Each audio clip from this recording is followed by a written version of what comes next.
People are always hunting for a formula, a shortcut, a trick they can borrow. I'm 101 now, and everywhere I go, someone leans in and asks the same thing. So tell me, what's the secret? How did you live this long? Why do you still look so content? They expect a simple answer. Olive oil, a glass of wine, long walks every morning. And yes, I've done all of that. Of course I have. But that's not what kept me here. That's not the reason. You really want to know the secret? Then listen closely, because what I'm about to share, it took me an entire lifetime, nearly 100 years, to finally understand. The truth is simple, but most people miss it. Life doesn't hand you joy. You choose it every morning. Whether you realize it or not, you make a decision. Not about money, not about success, about how you will meet the day. Happiness isn't an accident. It isn't luck. It's a decision you make again and again. Most people never understand this. They sit and wait. They wait for the perfect job, the perfect partner, the perfect timing. And while they're waiting, life quietly passes them by. I didn't wait. I chose it. That choice is why I'm still standing here, still smiling, still thankful for each morning I'm given. But I don't think my life was gentle. I was 8 years old when my mother died. An illness took her quickly, cruelly. I still remember her body growing still, her voice disappearing, the house suddenly feeling empty. Childhood ended that day.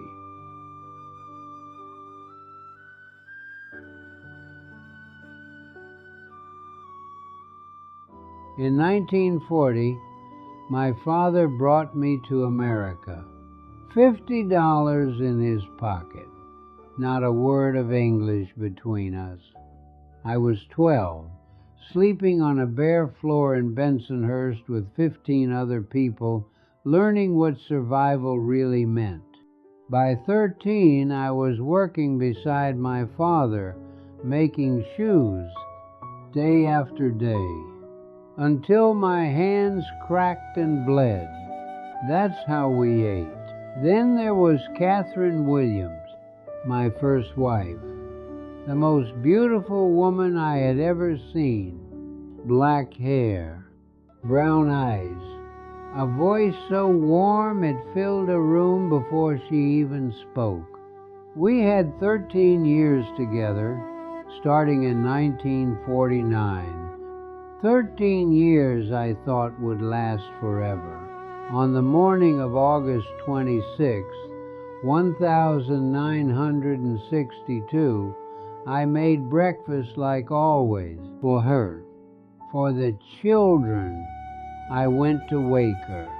She was already gone. A stroke took her quietly, without warning. She was only 32. I was 34, left with 3 children, and no idea how to keep going.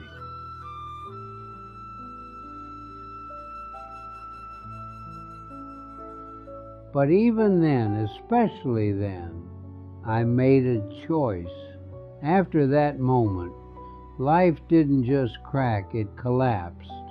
I was barely holding myself together. For nearly 2 years, I lived in a fog, learning how to be both father and mother, learning how to breathe again without her. Nothing came easily. I tried business after business. 5 years of effort, mistakes, failures, and then, finally, something small but real, a modest furniture stall in the city where my children and I lived. It wasn't much, but it was ours. Then came 1984. Fire. Whew. In a single night. Everything I had built over 15 years disappeared. I stood on the sidewalk, watching flames consume 45 years of my family's labor. Ashes drifting into the dark. I was 56, too old to start over, too tired to believe I could rebuild again.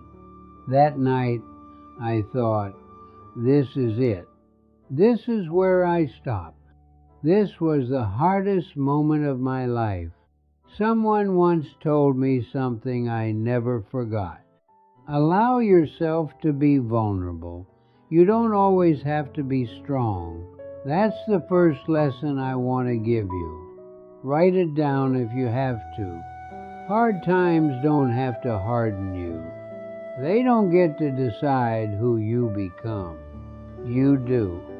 After Catherine died, I had a choice.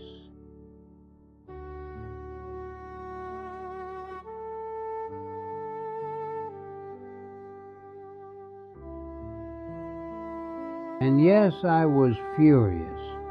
For nearly 2 years, I was the angriest man in San Diego. I shouted at my children, my sister, at customers who didn't deserve it. I barely slept. I barely ate. My children were afraid of me. Then one night, my daughter Maria, she couldn't have been more than 5, came into the room while I was crying. She looked at me and asked softly, "Papa, why are you so mad? Did I do something wrong?" I saw her face, her wide eyes, so innocent, so scared, and something broke open inside me. I asked myself questions I couldn't escape. Why was I pouring my anger onto my children? What had they done to deserve this? When did I become this man? That night, sleep never came. I lay awake, replaying the last 2 years, examining myself like a witness on trial. And by morning, I knew I had to change. I had to choose a different life. I needed to live in a way that would honor Catherine, to love my children the way she would have, to show them that their father wasn't trapped in endless sorrow, that joy was still possible. So listen carefully. You're going through something right now. Maybe you lost someone. Maybe you lost something. Maybe life knocked you flat and you don't know how to stand again. Don't force strength when your heart needs honesty. Feel the pain. Feel the sadness. And then when you're ready, choose to move forward. Time doesn't erase wounds, but it teaches them how to heal. No one else can make that choice for you. Then, in 1990, life surprised me. I met Julia, my second wife. I was 62. I hadn't been with a woman in nearly 40 years. I attended a small social gathering at the local senior center, not expecting anything at all. And then I saw her. She was laughing, really laughing, and her entire face lit up. In that moment, I thought, that's the most beautiful thing I've seen in 40 years. Her name was Julia Smith. She was 52, a retired nurse. I walked over to her, and for the first time in a long time, my life began opening again. I didn't expect happiness to find me again. Not like that. Not so late. Not so gently. But it did. People talked. They whispered. The family was worried.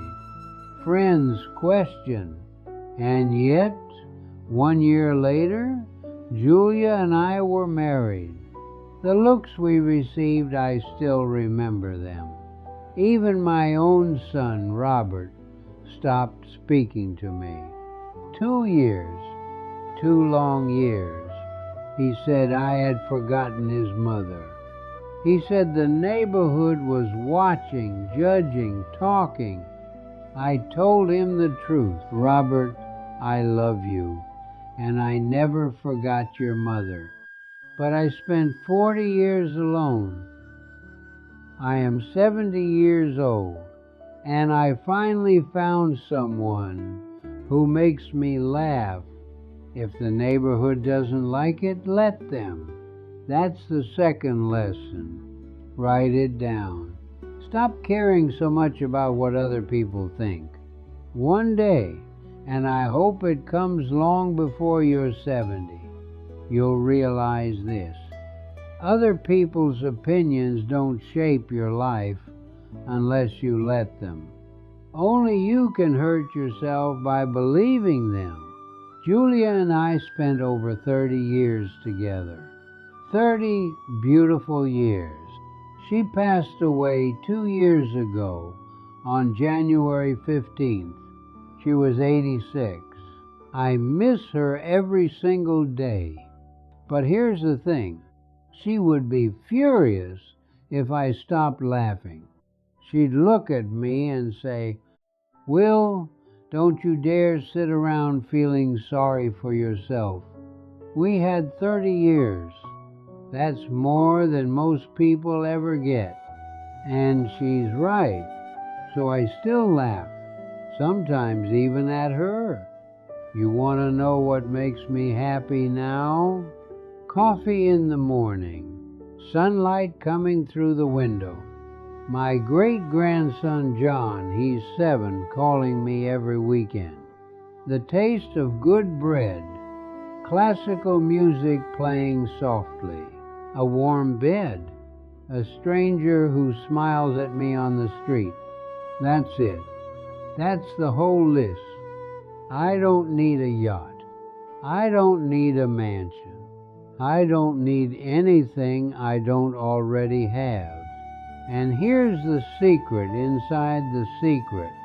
I could have lived this way at 30, at 40, at 50, but I was too busy chasing things that didn't matter. Too busy worrying. Too busy being afraid. Here's the final lesson, the most important one.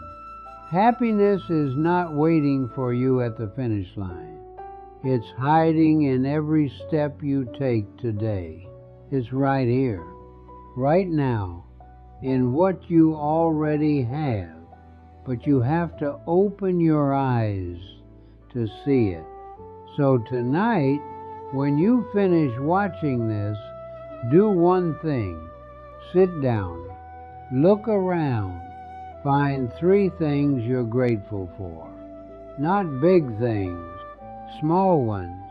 The way your dog looks at you, the sound of your children laughing, the fact that you can breathe without even thinking about it.